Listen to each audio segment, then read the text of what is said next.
মনে করেন room red করছে, অনেক কিছু হইলো, অনেকক্ষণ এখানে থাকলাম, খাবার টাবার খাইলাম, গড়লাম গালাম, মিটিং মিটিং করলাম, এই একই করার পরে দিয়া ওই ছেলে ফোন দিছে আবার। ফোন দিয়ে বলতেছে কি তোমাকে না বললাম সিলেটে আসতে, কই তুমি তো আসো নাই।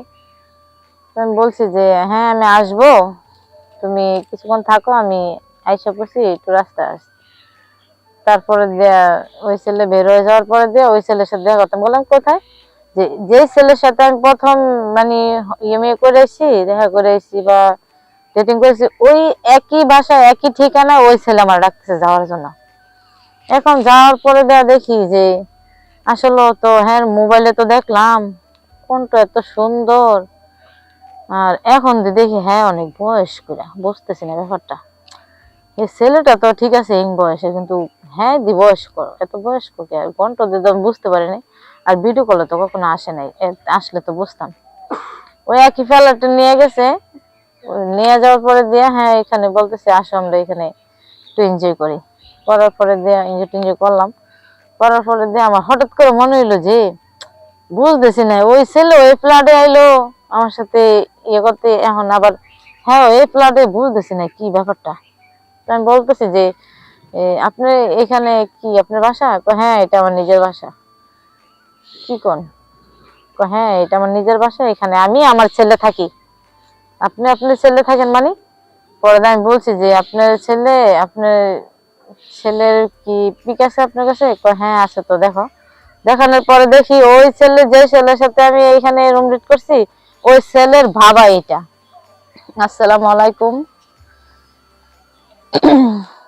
আমি জেসমিন আক্তার, আমার বাড়ি হলো কুয়াকাটা। তো আপনাদের মাঝে উপস্থিত হলাম কিছু জীবন গল্প নিয়ে, যেটা আমার জীবন গল্প আর কি। তো মনোযোগ সহকারে শুনবেন, কথা বলার সুযোগ করে দেবেন আমাকে। কথা হলো যে এই, আমি যখন স্কুলে পড়াশোনা করি তখন আমি অনেক ছোট, ভালো করে প্রেম টেম বুঝতাম না। তো পড়াশোনা করতে করতে একদিন হঠাৎ করে দেখা গেল আমি একটু বড় হইলাম, তখন দেখি আশেপাশে সবাই প্রেম টেম করে, মোবাইলে কথা বলে, ফেসবুকে কথা বলে, মেসেজ করে এসি। তো এরকম করতে করতে দেখেছে আমারও ইচ্ছে করে যে আমি একটা ছেলের সাথে কথা বলবো, প্রেম করব। তো হঠাৎ করে একটা ছেলের সাথে আমার মানে অ্যাড হইলো মোবাইলে। অ্যাড হওয়ার পরে ওই ছেলের সাথে আমি কথা বললাম কিছুদিন বলতে অনেকদিনই কথা বললাম। তো আমাদের মধ্যে অনেক কথা হইলো, আমি যখনই বলি তখনই টাকা পাঠায়, যেটাই বলি সেটাই শুনে ছেলে। তো কথা বলি, এর মধ্যে এবার আরেকটা মানে ছেলে কিনা ইয়ে পুরুষ, আমি ভালো করে বুঝতে পারতাম না, কণ্ঠটা খুবই সুন্দর, মানে দুজনের সাথে কথা, দুজনের কণ্ঠ সুন্দর, দুজনেই কথা বলে ঠিক, আমি যখন যেটা চাইতেছি সেটাই দিতেছে। তো এরকম করতে করতে দেখা গেছে যে এর সাথে কথা বলি, এর সাথে কথা বলি, দুইজনের সাথে কথা বলি, দুইজনের সাথে প্রেম করি, দুইজনেই যখন যেটা চাইতেছে এটাই দিতেছে, দুইজনের কাছ থেকে সবকিছু পাইতেছি। তো ওই ছেলের বাড়ি হলো যে আপনার সিলেট, ছেলের বাড়ি সিলেট, কিন্তু ওই ছেলের বাড়িটা আমি সঠিক সিলেটে, কিন্তু সিলেট কোন জায়গাটা জানি না সঠিক, কিন্তু সিলেট এটা জানি, দুজনের বাড়ি কোন জায়গায় আমি জানি না। তো হঠাৎ করে একদিন বলতেছে ছেলে যে কিছুদিন পর আমার সাথে একটু দেখা করো। আমি বললাম যে এখন হঠাৎ করে তুমি দেখা করতে বলতেছো? এক ছেলে বলতেছে কি। তো পর্দা অনেকক্ষণ কথাবার্তা বললাম এর সাথে, কথা বলার পরে দিয়া বলতেছে দেখা করার জন্য। আমি বলছি আচ্ছা ঠিক আছে, যদি আমি সময় সুযোগ করতে পারি তাহলে আমি তোমার সাথে দেখা করবো। আচ্ছা ঠিক আছে, কথা বলো, সে অনেক খুশি। তো ওই ফোন কাটার পরে দিয়ে ওই ছেলে আবার ফোন দিছে। ফোন দেওয়ার পরে তো বলতেছে কি শোনা, তুমি ফোন টোন দাও না, কথা মতো বলো না। আমি বলতেছি দেখো আমি একটু ব্যস্ত ছিলাম তাই যোগাযোগ করতে পারিনি, সমস্যা নেই, তুমি কেমন আছো? হ্যাঁ ভালো আছি। তো এরকম করতে করতে ও বলতেছে যে আমার সাথে তোমার তো কতদিন ধরে দেখি না, আমার সাথে কিছুদিন পরে একটু দেখা করো। কোথায় দেখা করবো? সিলেট। সিলেট কোন জায়গা? কয়েছে যখন তুমি আসবা তখন আমি বলবো। তো তখন ওই ছেলে বলছে দেখা করতে, হ্যাঁ বলতেছে দেখা করতে, দুটোই মানে সিলেট দেখা করতে বলতেছে।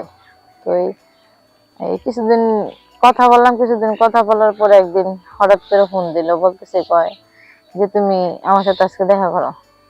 কোথায়? সিলেট। আর তাই যে ব্যাপারে এখন দেখা করবো কিভাবে, যে দেখো আসো না, তোমার দেখতে অনেক ইচ্ছে করতেছে।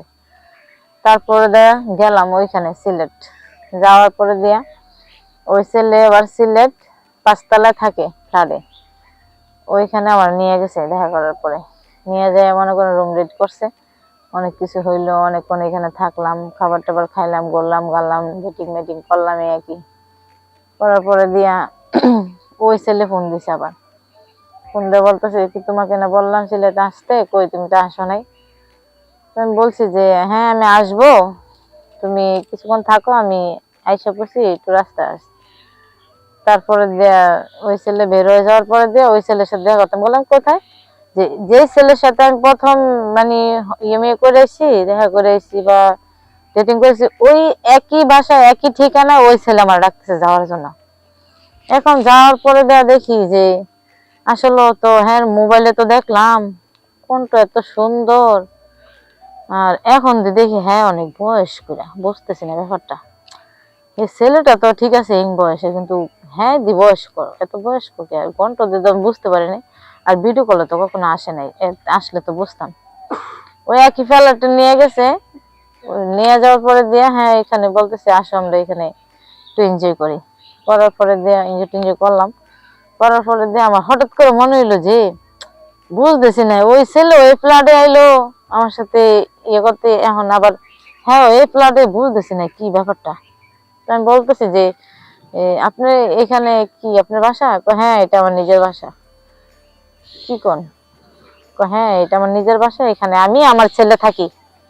আপনি আপনার ছেলে থাকেন মানে? পরে আমি বলছি যে আপনার ছেলে, আপনার ছেলের কি পিক আছে আপনার কাছে? হ্যাঁ আছে তো দেখো। দেখানোর পরে দেখি ওই ছেলে, যে ছেলের সাথে আমি এইখানে রুম রেট করছি, ওই ছেলের ভাবা এটা। আই হাই কি বিপদে পড়লাম। এখন তো আমি দেখা যায় বাপ ছেলে দুইজনের সাথে আমি মানে ইয়ে শারীরিক চাহিদা পূরণ করছি। এখন বাবার সাথে বললাম, ছেলের সাথে বললাম, এটা কি হইলো ঘটনাটা। ভাবতেছে আয় হ্যাঁ এটা তো কি হইলো, তো খারাপ হইলো না। আসলে তো মানুষে তো যে না জানি একটা মানুষের সাথে সম্পর্ক জড়ানোটা ঠিক না। যেটা এই ভুলটা আমি করছি, যেটা আমার মধ্যে হয়েছে, যে আমি ছেলের বাবার সাথে সম্পর্ক করলাম, ছেলের সাথে সম্পর্ক করলাম, বাবার সাথে শারীরিক চাহিদা করলাম, ছেলের সাথে করলাম। এখন তো এইখানে এসে বুঝতে পারলাম যে বাপ ছেলে আসলে তো মানুষের না জানে এরকম ভুল আমার মতো কোনো মা বোনেরা করবেন না, জেনে শুনে সম্পর্ক করবেন, ঠিক আছে? এমনও তো হতে পারে আপনার কোনো আপনজন হতে পারে সে, তো এটাই, এরকম ভুল কেউ করবেন না। আপনাদের কাছে একটা অনুরোধ। ওকে, ভালো থাকবেন, খোদা হাফেজ। আচ্ছা, এখন ঠিক এটার মতোই আর একটা